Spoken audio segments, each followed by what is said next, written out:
How medieval peasants survived the coldest nights of the year. Introduction. Clever solutions to extreme cold. Ever wondered why medieval peasants didn't just freeze to death during those bone-chilling winters? Well, they were actually pretty clever about it, and no, they didn't have heated blankets or space heaters hidden away in their cottages. In fact, their solutions to staying warm were way more creative than you might think. Underground living and house design. Let's talk about their houses first. Now, I used to think medieval peasants just threw together some wooden shacks and called it a day. Boy, was I wrong. These folks were basically the original underground living enthusiasts. They dug their houses about 2 to 3 feet into the ground, which might not sound like much, but it's basically like building your house in a shallow swimming pool. Except instead of keeping cool, they were trying to stay warm, and it worked. Recent archaeological studies showed these partially sunken houses stayed about 10 degrees warmer than surface dwellings during winter months. You know how your parents always yell at you for leaving the front door open because they're not trying to heat the whole neighborhood? Medieval peasants took that energy-saving mindset to the extreme. Their windows were tiny. We're talking barely bigger than your head tiny. And those low ceilings weren't just because medieval people were shorter, though they were. It was all about keeping the heat where they wanted it, inside. Wattle and daub, surprisingly effective insulation.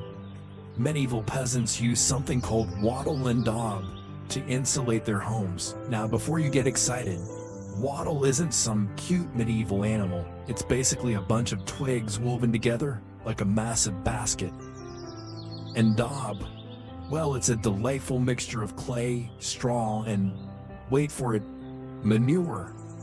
Yes, they literally put poop in their walls. The next time your room smells a bit funky, just remember, at least your walls aren't made of medieval composting material. Though I have to say, these walls were surprisingly effective. Archaeological experiments have shown they provided insulation comparable to a modern wall with basic fiberglass insulation. The central hearth, the heart of the home. The winner of medieval heating was the central hearth. This wasn't just any old fireplace, it was the medieval equivalent of a combination microwave, heater, and social media hub, all rolled into one. Located right in the middle of the house, it did everything from cooking their meals to keeping them warm. And it was where all the hot gossip about whose ox ran away with whose cow was shared. Recent archaeological digs have uncovered some fascinating stats about these hearths. In a typical peasant house from around 1300, the central hearth could maintain temperatures between 50 to 60 degrees, even when it was freezing outside. That might sound chilly to us modern folks who cry when the thermostat drops below 72 degrees, but for medieval peasants, it was practically tropical.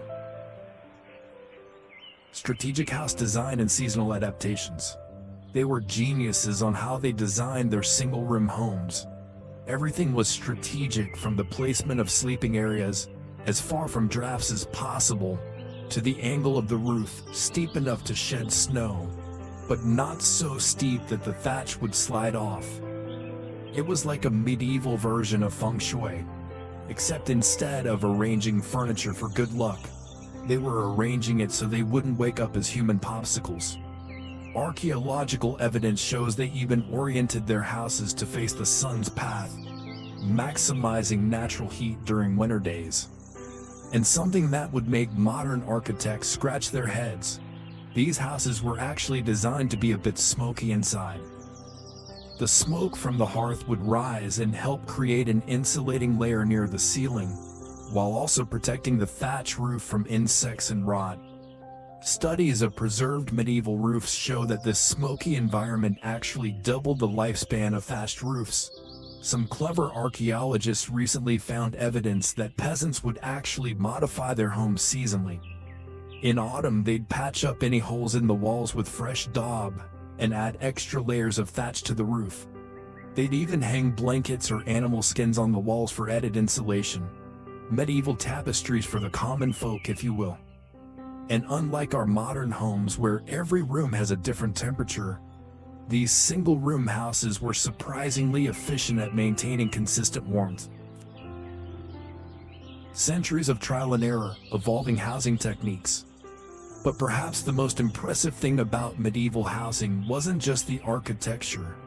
It was how these techniques evolved over centuries of trial and error.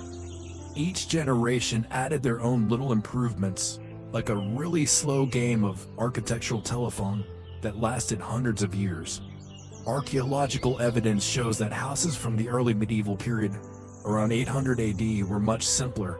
But by the 1300s, they had developed into these surprisingly sophisticated warmth-keeping machines.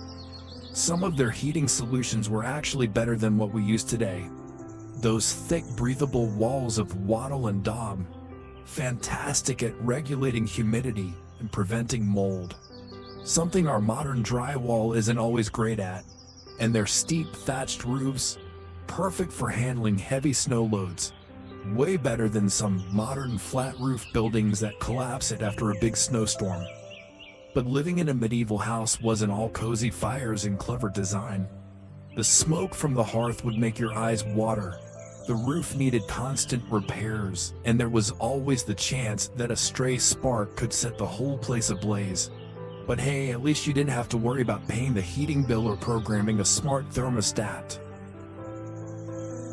The incredibly precise daily schedule. Speaking of daily life in these houses, you wouldn't believe the incredibly precise schedule medieval families followed to make the most of their home's features. Their daily routine was like a perfectly choreographed dance timed exactly with the sun's movement and the day's temperature changes. You'd think medieval peasants just woke up whenever they felt like it and went about their day randomly, right? Wrong. Their schedule was so precise it makes my attempts at time management look like a toddler trying to organize a birthday party.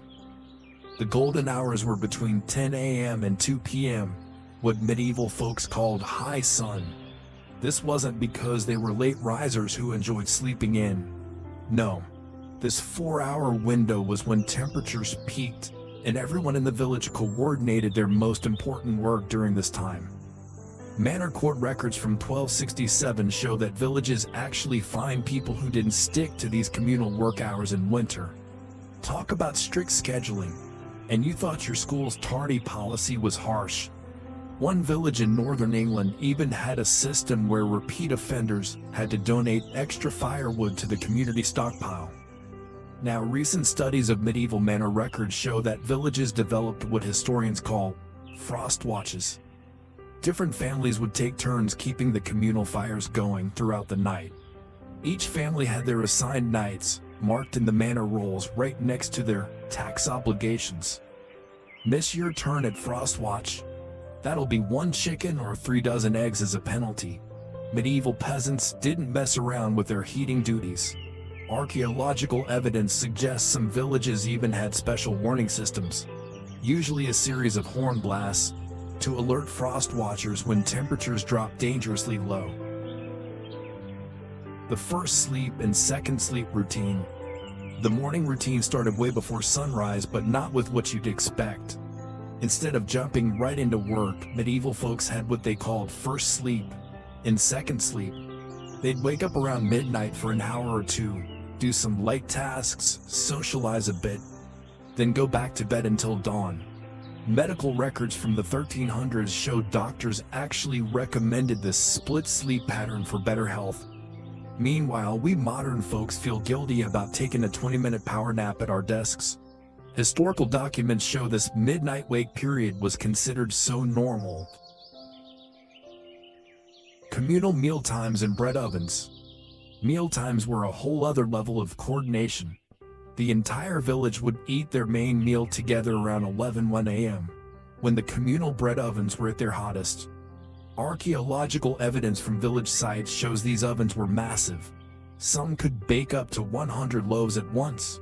One baker's log from 1298 recorded that a village of 80 people could heat their homes by about 3° Celsius just from the bread ovens alone. Talk about killing 2 birds with 1 stone.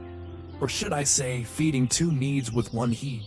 The timing was so crucial that villages actually had bread bells. that would reign when the ovens reached optimal temperature. Afternoon indoor work and twilight councils. The afternoon had its own clever timing tricks. Between 2 p.m. and sunset, work moved indoors. This wasn't because medieval peasants were lazy, it was a pure survival strategy. Court records show villages actually had official cold watchers who would monitor temperatures using primitive but effective methods like watching how quickly water froze in clay pots. When these watchers gave the signal, everyone knew it was time to head inside where the day's stored heat could be put to good use. Some villages even developed a point system. You'd lose points for being caught working outside after the cold warning, and too many lost points meant extra community service duties. You know those people who always complain about meetings that could have been emails? Medieval peasants would laugh at our inefficiency. They had something called twilight councils. Community meetings held in the largest house in the village, right as the sun was setting. This wasn't just about saving daylight.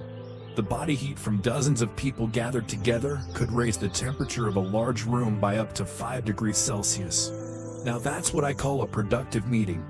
Historical records show these meetings were so effective at heating that some villages actually scheduled their most important discussions for the coldest days.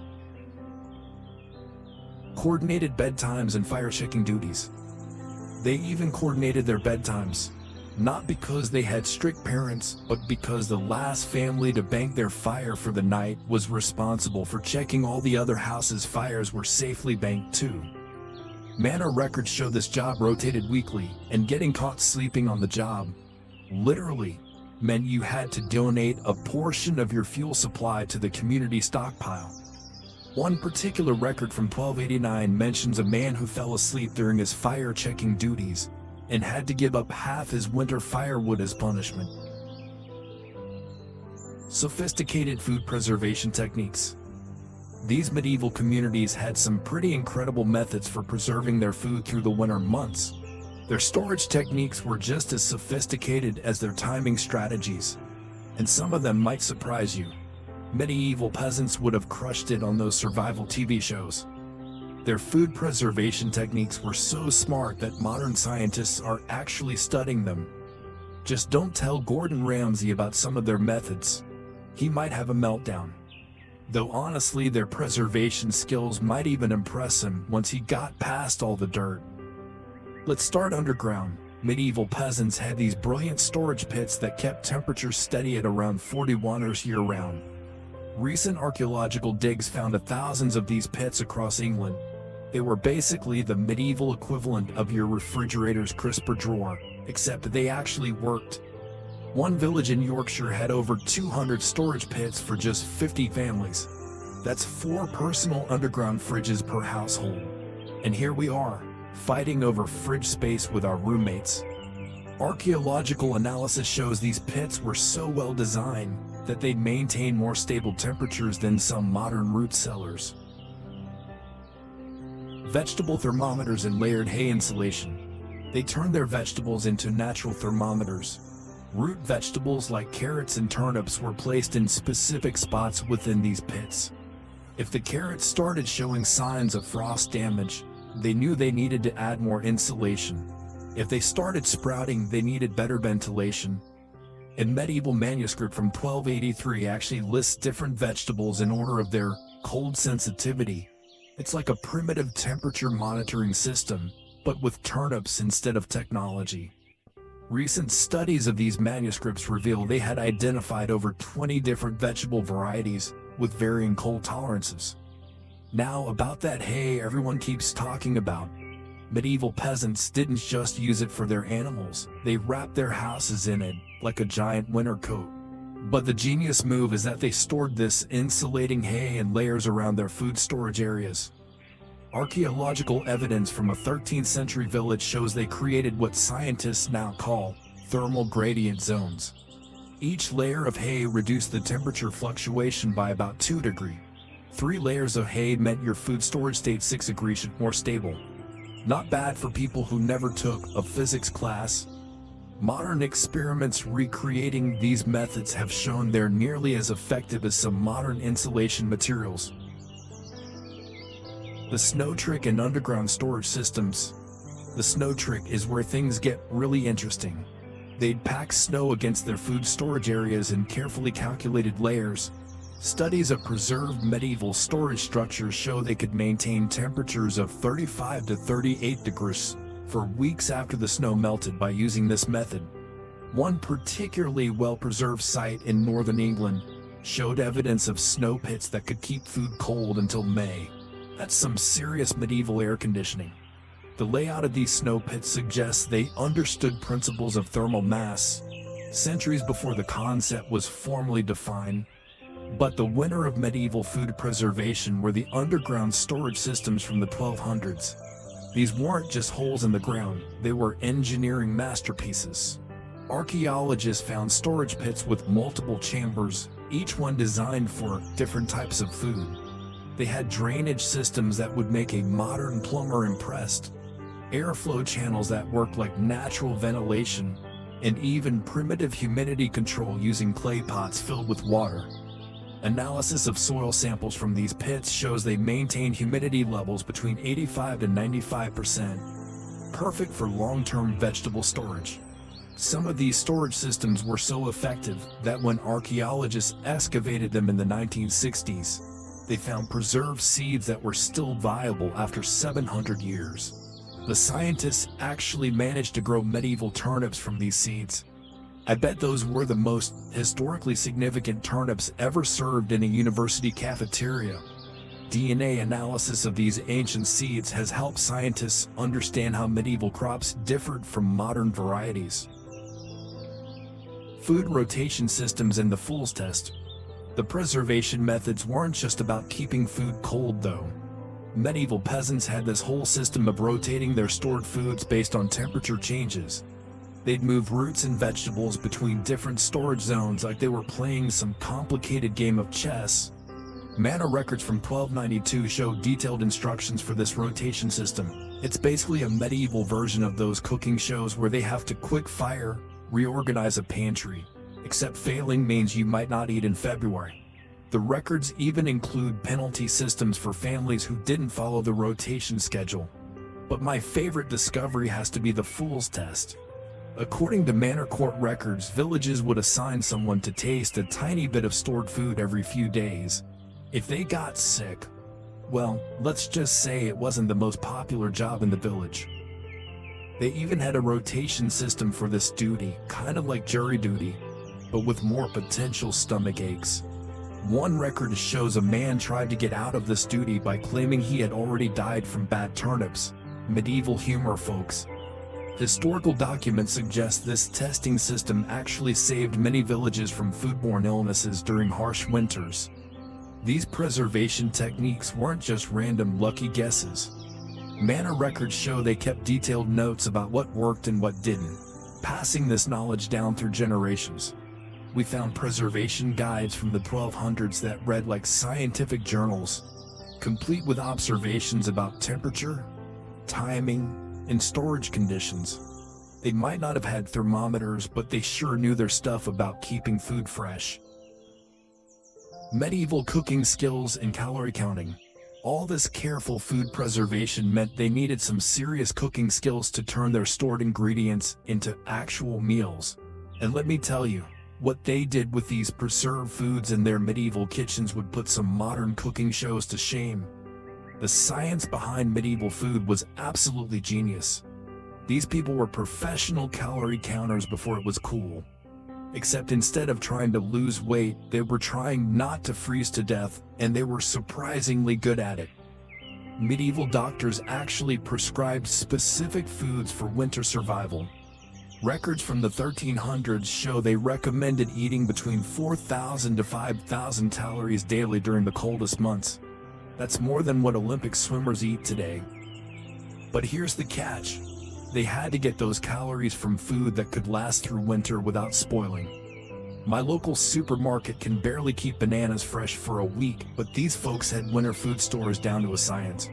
Medical texts from the period show they understood the connection between caloric intake and body temperature with remarkable accuracy. Pottage, the medieval super stew. The star of medieval winter cuisine was pottage, a thick stew that stayed simmering in the pot for days, sometimes weeks. Every time someone got hungry, they'd just throw more ingredient. Archaeological analysis of medieval cooking pots shows traces of meals that kept going for up to 3 weeks. Modern food safety inspectors would have a heart attack, but medieval peasants had figured out that the constant simmering actually killed harmful bacteria. Recent studies of these cooking methods show they were surprisingly effective at maintaining food safety. The magic happens when they know how they layered flavors and nutrients. Manor records from 1286 show a village near York had specific rules about pottage ingredients. The bottom layer had to be root vegetables for steady energy. The middle layer needed beans or peas for protein, and the top layer was whatever grains they had left for quick energy. It was basically a medieval food pyramid in a pot. Scientists studying these recipes found they provided a perfect balance of complex and simple carbohydrates for sustained energy throughout the cold days. Analysis of preserved pottage residues shows they were getting more balanced nutrition than many modern people. Fermented foods and winter beer, but the true medieval superfood fermented everything. They fermented grains into beer, fruits into wine, and vegetables into preserves that would make modern probiotics look amateur. One particularly detailed manor record from 1292 describes a special winter beer that was nearly as thick as honey and packed with calories. Modern recreations of this recipe showed it contained about 400 calories per pint. That's like drinking a cheeseburger. Laboratory analysis of recreated medieval fermented foods shows they contained up to 10 times more probiotic strains than modern fermented foods. Medieval peasants might have had healthier gut bacteria than we do. Recent studies of preserved human remains from medieval villages show evidence of incredibly diverse gut microbiomes. All that fermented food and whole grain bread actually gave them better digestive health than many of us have today. Take that, modern kombucha fans. Scientists have identified over 50 different beneficial bacterial strains in medieval gut samples that are rare or absent in modern populations. Medieval bread, dense, dark, and nutritious. The bread they ate wasn't anything like our fluffy white bread either. Medieval winter bread was dense, dark, and usually slightly fermented. Archaeological evidence shows their grain mills were terrible at removing bran and germ from wheat, which accidentally made their bread way more nutritious than modern white bread. One loaf of medieval bread contained more fiber than a modern person eats in 3 days. Sure, it was probably hard enough to use as a weapon, but it kept them alive through winter. Chemical analysis of preserved bread samples shows they were getting up to 40% more nutrients from their bread than we get from modern whole grain bread. Specialized winter versions of common foods. They even had specialized winter versions of common foods. Scientists studying medieval recipes found they would deliberately overcook some grains to make them more digestible and calorie-dense. A porridge recipe from 1278 specifies cooking the grains until they're soft as a child's teeth. Gross description, but brilliant science.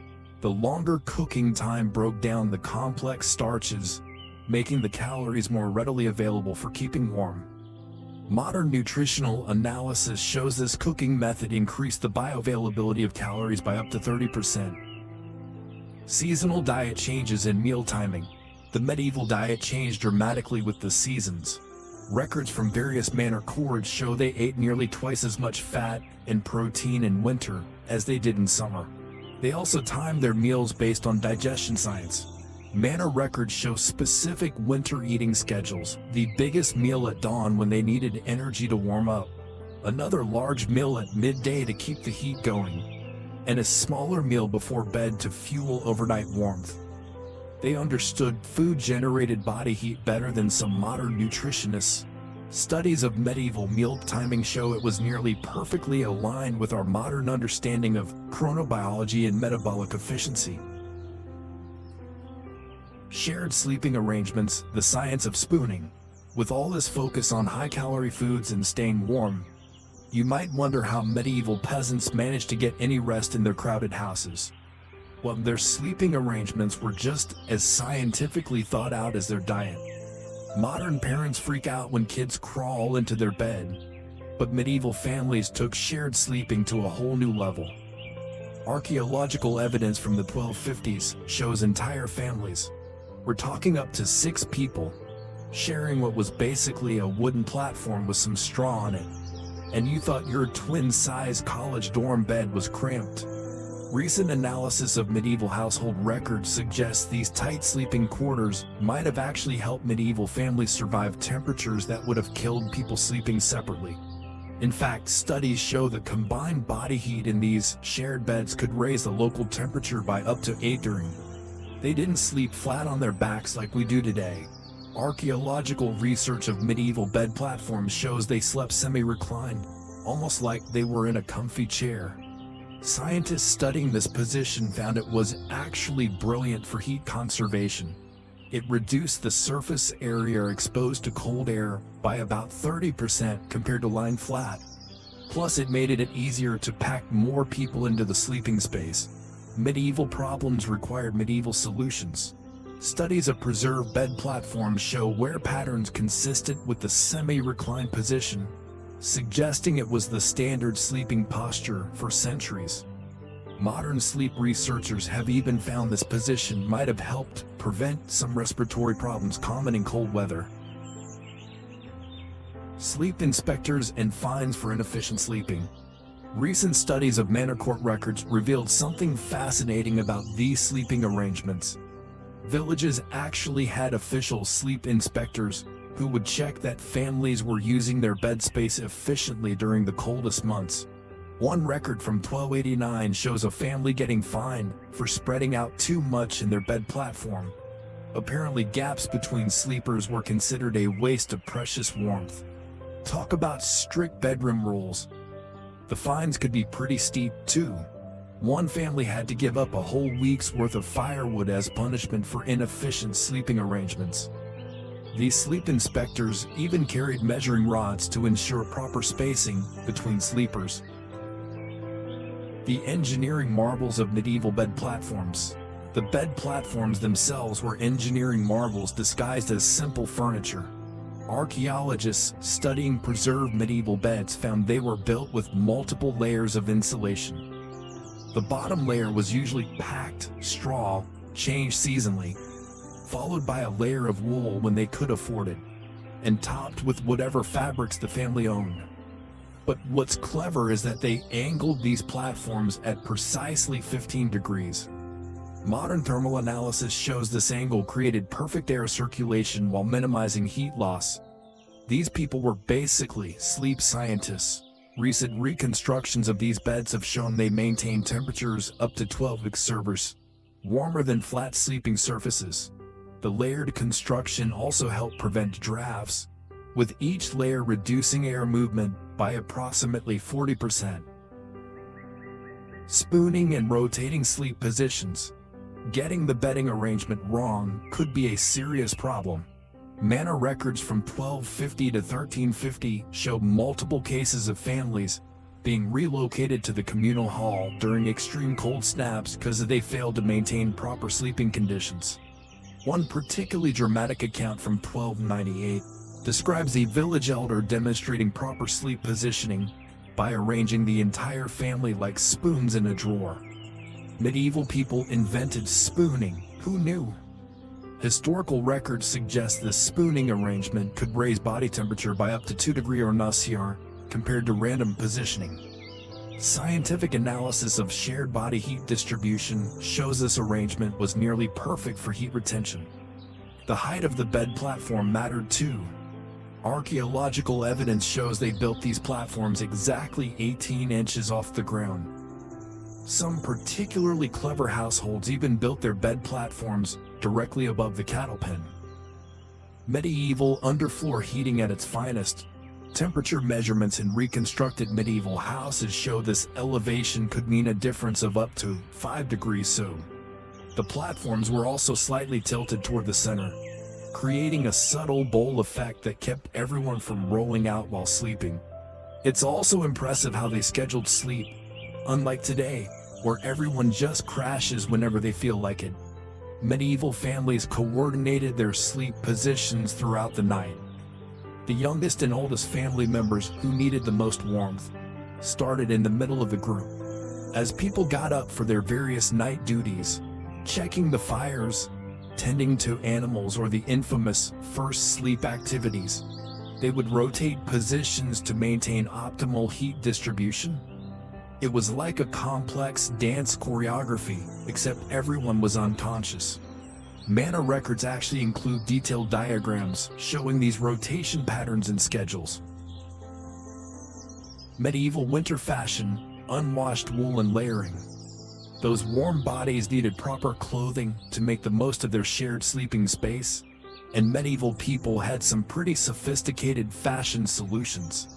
Forget everything you've seen in medieval movies. These people weren't running around in thin tunics during winter. The real medieval fashion scene would shock modern designers. For starters, they never washed their winter clothes.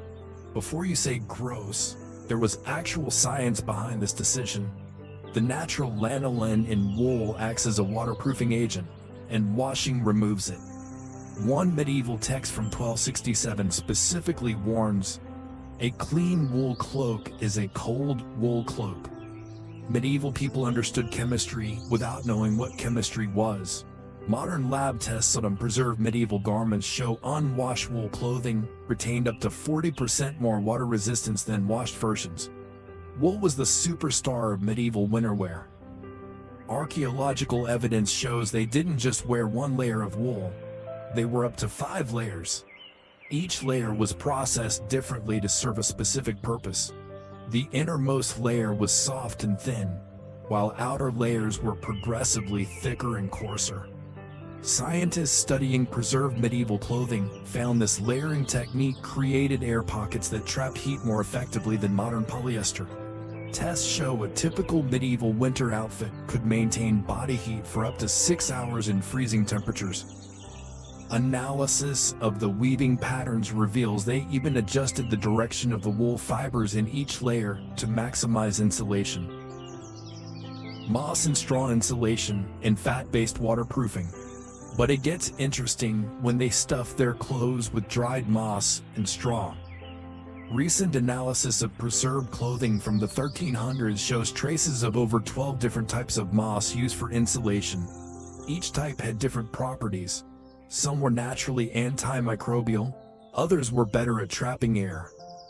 Manor records even show villages had designated moss collectors who knew exactly which types to gather.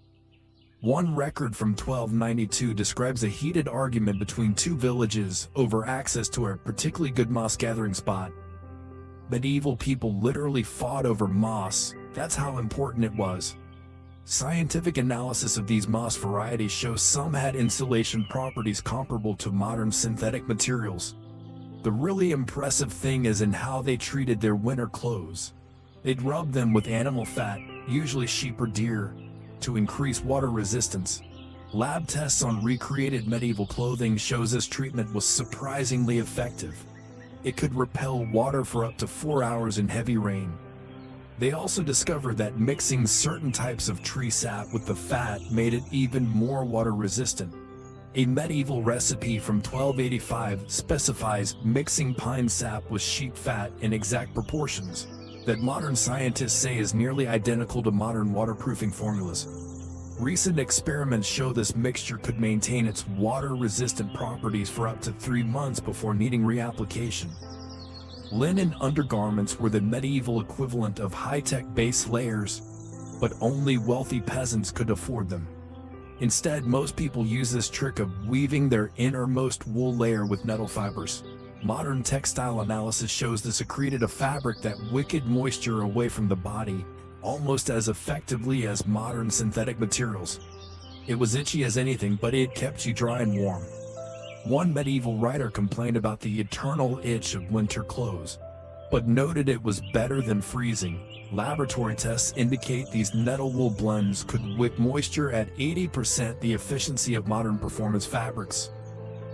Purposeful hood and shoe design. Every piece of medieval winter clothing had a specific purpose. Take their weird-looking hoods, for example. Archaeological finds show they weren't just floppy caps. They were engineered with multiple panels that could be adjusted based on wind direction. Tests on reconstructed medieval hoods showed they could reduce wind chill effects by up to 60% when properly positioned. And those funny-looking pointy shoes, they were actually designed to minimize contact with frozen ground. Less surface area meant less heat loss through the feet. Modern thermal imaging shows these designs reduced heat loss by up to 25% compared to conventional medieval footwear.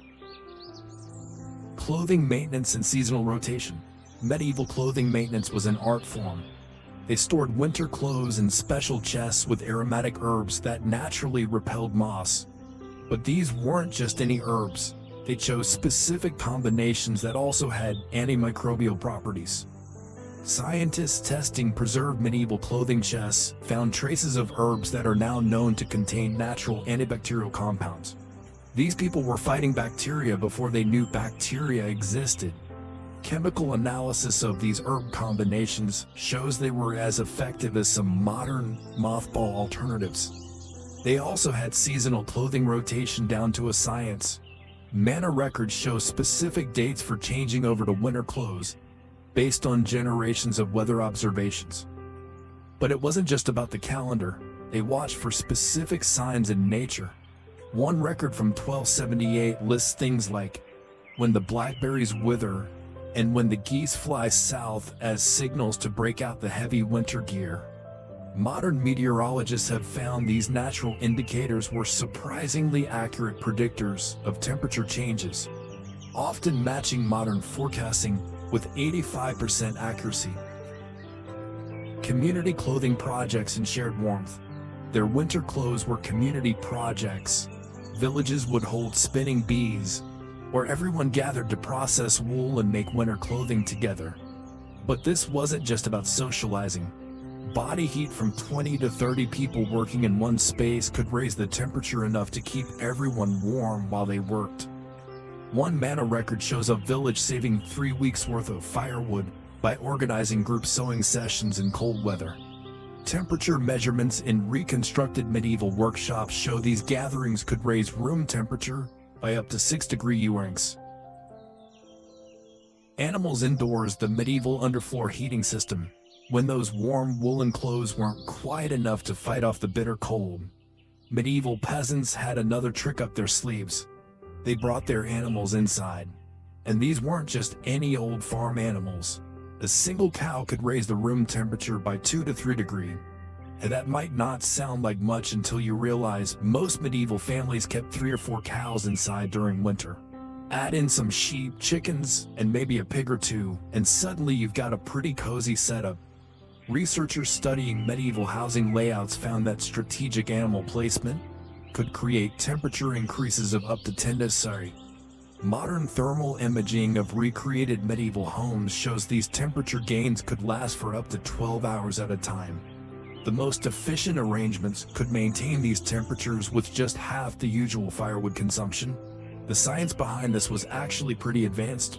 Archaeological evidence shows medieval houses had specific zones for different animals based on how much body heat they generated. Cows, being the premium heaters, got prime spots near sleeping areas. Pigs, which generate about half as much heat as cows, were placed near food storage areas. Chickens, despite their tiny size, were particularly valued because they could fit into small spaces and still pump out surprising amounts of warmth. One medieval record from 1288 actually ranks animals by their heating value. A cow was worth 4 sheep or 16 chickens in terms of warmth generation.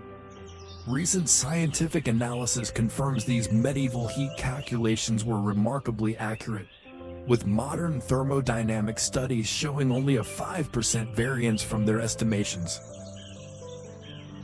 The primitive greenhouse effect and humidity control. But it wasn't just about the heat these animals created. What scientists now call a primitive greenhouse effect. Their breath and body heat would create warm, humid air that helped prevent the bitter cold from seeping in. Modern environmental scientists have recreated these conditions and found that animal-warmed medieval houses could maintain relative humidity around 60%, perfect for preventing both freezing and mold growth. Your modern humidifier has nothing on medieval livestock. Lab tests show this humidity level also helped preserve wooden structures and prevented respiratory problems common in dry winter era. The combination of heat and humidity created a microclimate that could extend food preservation times by up to 3 weeks. Specialized winter quarters for animals. It is really clever how they designed special winter quarters for the animals. Archaeological digs have uncovered evidence of raised platforms and specialized feeding troughs that kept animals in specific positions to maximize heat distribution. One particularly well-preserved site showed a system where cows were positioned so their breath would create a warm air current flowing toward the family sleeping area. These people were medieval HVAC engineers. Analysis of airflow patterns in reconstructed buildings shows these arrangements could increase effective temperature by an additional 2 to 3 degrees. Studies of preserved floor plans reveal they even accounted for seasonal wind direction when positioning their animal pens. Manor court records and animal heat disputes. Manor court records reveal some pretty interesting disputes about winter animal arrangements. One document from 1276 describes two families arguing over whose turn it was to host the village's largest bull. Apparently, he was the premium heating unit in town. Another record shows a family being fined for trying to claim their skinny cow provided as much heat as their neighbor's fat one. They actually had standards for this stuff. Court records include detailed testimonies from animal heat assessors who would evaluate livestock for their warming potential. These assessors developed a sophisticated scoring system based on animal size, age, and health that modern researchers find remarkably consistent with actual heat output measurements. Convection currents and waste management. The arrangement wasn't just random either. Scientists studying medieval floor plans found they positioned animals to create convection currents that would circulate warm air throughout the house.